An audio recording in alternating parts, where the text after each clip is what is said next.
Hundreds of thousands of public sector workers in Quebec are set to strike starting Monday. They work in health, social services, and educational sectors. Now, their unions are calling for better pay and improved working conditions. Albert De La Talla has the details.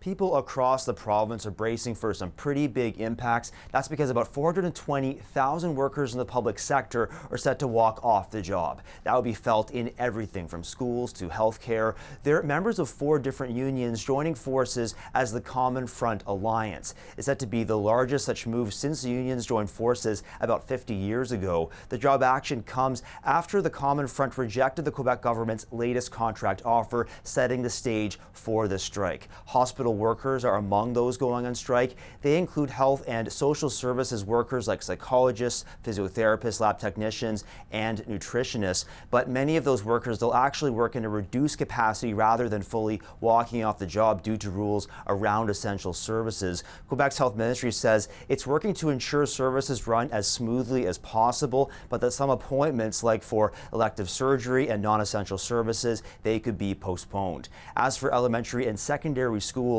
tens of thousands of teachers are set to strike from midnight until 10:30 in the morning, meaning some schools will see classes start in the late morning or early afternoon. One teacher told us they're looking for a number of changes. We're looking at maybe facing a pay cut. Our classes are getting bigger all the time. More and more demands on teachers, and we need some support.